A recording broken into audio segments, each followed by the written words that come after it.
et dédié aussi à imposer la culture grecque par le juif. Antiochos IV accepte volontiers, et 2 sacrificateurs successifs seront ainsi nommés par les Séleucides pour être souverains sacrificateurs à Jérusalem. Après une campagne militaire et une défaite d'Antiochos en Égypte contre les armées romaines, les Juifs tentent de remplacer eux-mêmes le souverain sacrificateur. Antiochos écrase la révolte en rentrant en Syrie, et il saccage Jérusalem et détruit les murailles de la ville. Il déclare que le culte au temple est désormais pour le dieu grec Zeus, mélangé avec un dieu local, Baal Shaman. Mélénas, un des Juifs qui a acheté le titre de souverain sacrificateur à Antiochos, l'aide dans cette entreprise. Et de 167 à 164 avant Jésus-Christ, ils vont profaner le temple et même sacrifier un porc sur l'autel de Dieu. Antiochos impose le culte païen au peuple et interdit le culte à Dieu. C'est l'abomination de la désolation, annoncée dans Daniel 11, 31. Les classes dirigeantes des Juifs ne s'opposent pas à Antiochos. Malgré la passivité des classes dirigeantes juives, beaucoup des membres du petit peuple refusent de se soumettre au culte païen et sont tués par les autorités syriennes. Antiochos Épiphane IV semble gagner grâce à sa campagne de terreur, jusqu'à la révolte menée par une famille de sacrificateurs, les Hasmonéens. Le chef de cette famille, le sacrificateur Mattathias, s'oppose au culte païen. Il tue un juif et un officier syrien qui essaye d'offrir un sacrifice à Zeus dans son village. Et ainsi il déclenche la révolte contre les Syriens. Il s'échappe dans les collines et meurt peu de temps après cela. C'est ses 5 fils qui vont diriger la révolte en utilisant des tactiques guérilla. Judas, fils de Mattathias, est le principal chef de la révolte. Il est si efficace au combat qu'on le surnomme Judas Maccabée, ce qui signifie marteau en araméen. Il remporte l'indépendance religieuse pour le peuple en 165 avant Jésus-Christ et purifie le temple. Le culte reprend en 164 avant Jésus-Christ. La nouvelle fête de Hanouka, c'est-à-dire la dédicace, commémore le renouveau du temple. Et nous voyons que cette fête est encore célébrée au temps de Jésus, dans Jean 10, verset 22. Judas apporte aussi un soutien militaire aux Juifs du Nord qui vivent en Galilée. Il devient, par défaut, le chef du peuple. Et c'est lui qui fonde la dynastie hasmonéenne, qui durera de 166 à 63 avant Jésus-Christ. Il continue à se battre contre les Séleucides pour l'indépendance politique du peuple, et sera finalement tué au combat en 161 avant Jésus-Christ. Les autres frères de Judas sont successivement tués, eux aussi. Finalement, il ne reste plus que Simon, frère de Judas. Il obtient l'indépendance politique pour le peuple en 142 avant Jésus-Christ. Il aura fallu plus de 20 ans de lutte et de guerre pour obtenir cette indépendance. Jérusalem est désormais libre de tout pouvoir étranger. Les Juifs désignent Simon comme souverain sacrificateur et gouverneur de la Judée indépendante. 6 ans plus tard, il est assassiné. Son fils, Jean Hircan, le succède au pouvoir. Sans jamais prendre officiellement le titre de roi, il va se nommer chef de la nation juive, souverain sacrificateur et juge suprême du peuple. Il fait frapper des pièces d'argent à son effigie, et il enchaîne une série de victoires militaires et étend les frontières du pays pour inclure la Samarie et une partie de la Galilée au nord. L'Idumée, d'où viendra la famille des Hérodes, tombe aussi sous le pouvoir des Hasmonéens. Et même certains des territoires à l'est du Jourdain vont être capturés. Jean mène une politique de judaïsation. Il impose la conversion au judaïsme aux Iduméens et détruit le temple des Samaritains qui se trouve sur le mont Garazim.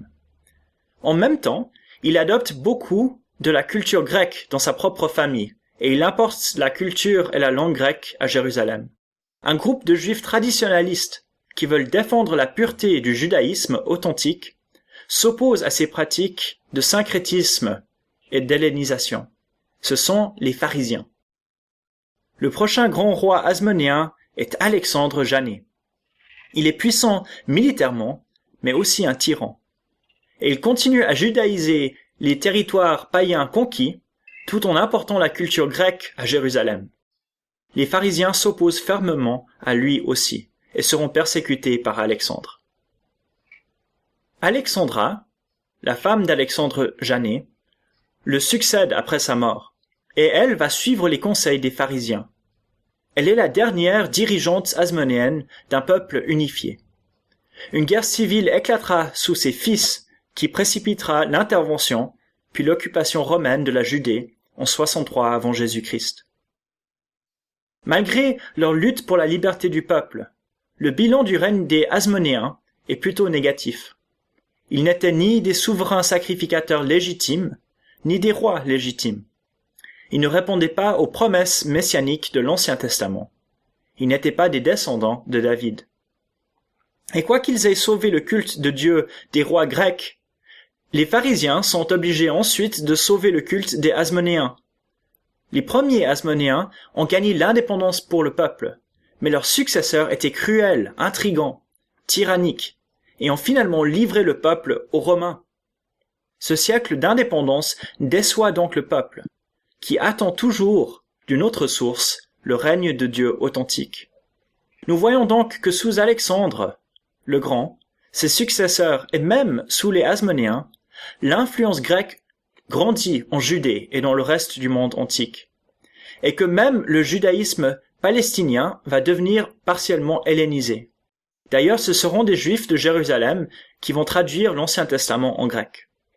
Cette influence païenne dans la vie du peuple provoquera divers mouvements de réaction, dont le mouvement pharisien, qui cherche la pureté rituelle et le respect de la loi dans la vie quotidienne du peuple, le mouvement zélote, qui cherche l'indépendance politique, et le mouvement essénien, qui désire restaurer le sacerdoce du souverain sacrificateur légitime au temple. Finalement, en revenant à la statue de la vision de Nabuchodonosor, le dernier empire dans la statue est Rome, représenté par le fer dans les jambes et le fer mélangé à l'argile dans les pieds. C'est l'empire qui écrase et pulvérise tout sur son passage. En 63 avant Jésus-Christ, le général romain Pompée arrive avec ses armées en Judée. Il était appelé pour arbitrer une dispute entre deux frères hasmonéens, tous deux prétendant au trône et au sacerdoce. Pompée va accorder le titre de souverain sacrificateur au frère qu'il a appelé, mais il décide de conserver le pouvoir politique pour Rome. Et c'est la fin de l'indépendance politique des Juifs. Le royaume hasmonéen devient une nouvelle terre conquise par les Romains. Le but de Pompée n'est pas de gouverner directement ce nouveau territoire, mais d'en faire un pays soumis, appartenant à l'Empire qui paye de lourds impôts. C'est justement cette question de l'impôt à César qui deviendra plus tard et très fréquemment dans les évangiles une source de disputes et de révoltes. Pour s'assurer que les impôts continuent à entrer, les Romains établissent la dynastie des Hérodes, qui sont des Iduméens, des étrangers au sud convertis au judaïsme. C'est eux qui vont gouverner une grande partie de la région de la Judée. Le roi Hérode dépend directement de Rome pour asseoir son autorité. Cette approche de désigner des rois vassaux est très commune pour les Romains. Ils dépendent des rois vassaux étrangers pour asseoir leur pouvoir sur les limites de leur empire.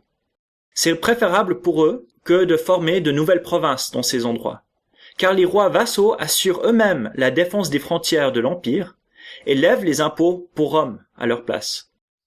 En désignant eux-mêmes les successeurs de ces rois vassaux, les empereurs romains assurent leur loyauté.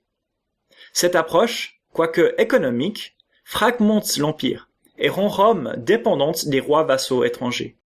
C'est ce qui est représenté dans Daniel par le mélange de fer et d'argile dans les pieds. Non satisfait de cette situation, avec Hérode qui règne en Judée, l'un des derniers Hasmonéens, prétendant encore au trône, mène le peuple juif dans une guerre contre Hérode et contre les forces romaines. Ils sont peut-être prêts à payer un tribut aux Romains, mais pas avec un roi étranger qui les gouverne. La guerre s'éternise pendant des années, mais finit avec la victoire d'Hérode le Grand et des Romains, en 37 avant Jésus-Christ. Le pouvoir de Rome et de son vassal Hérode est confirmée. C'est donc pendant le règne de ce quatrième empire, à la fois si puissant et fragile, que le royaume de Dieu doit venir et remplir toute la terre.